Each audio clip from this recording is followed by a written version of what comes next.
Welcome back for another Panick custom shop how-to video. Today we're going to go over adding a treble bleed circuit to a guitar. What we have here is a sort of Panick custom shop HSH Super Strat. And what I have here is our treble bleed circuit. What this is a combination of a capacitor and a resistor wired in parallel.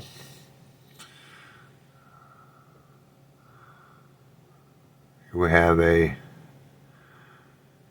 22,000th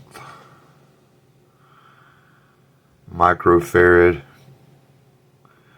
and 150K capacitor and resistor.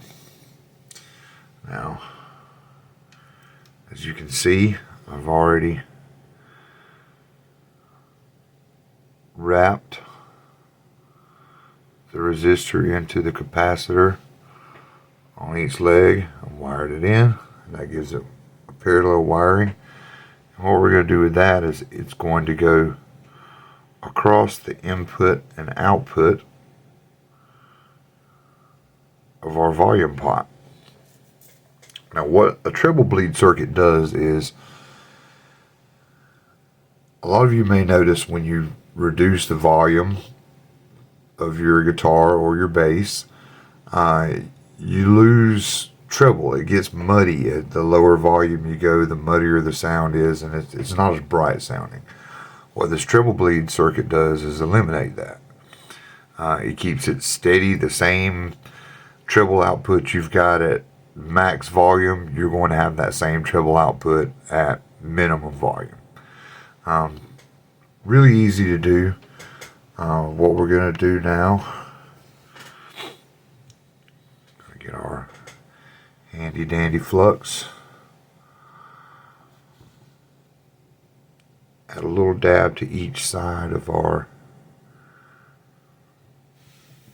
volume pot here. And we're working with a soldering iron, so be careful, don't get your hand in on the business end there.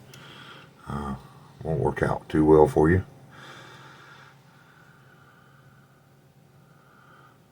Gonna get a little dab of solder on our soldering iron tip.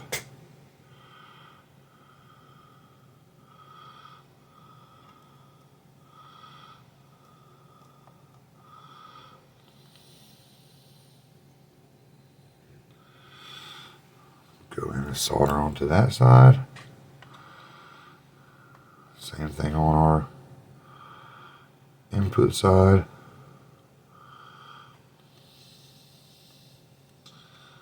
A little dab of solder there.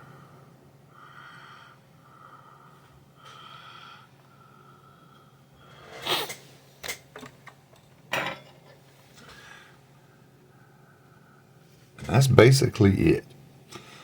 Really easy modification to do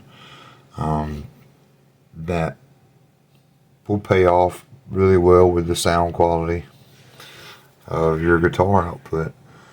I'll put a link in the comments to a nice little kit you can get from Axe Grinders on Amazon that actually comes in a kit with 4 each of your capacitors and resistors. Also shows you the different ways you can do a treble bleed. You can do it with just a capacitor. You can do what they call the Kinman version and actually wire it in series. I clipped these back on this so that it wasn't sticking so far out. And one little tip, I always like to keep these little cut-off pieces from your capacitors, because those work great to add in to wire your ground from your on your capacitor. But anyway, like I said, that was it. Real quick and easy modification, and it's something that should pay off well for you. Thanks again for tuning in. Be sure to hit the subscribe button, give us a like, check us out on our social media channels. Go to our website, panickinkcustom.shop. Check out our merch page where you can get t-shirts, stickers, mugs, leggings, pretty much anything you would like to help support our business. And until next time, thanks again.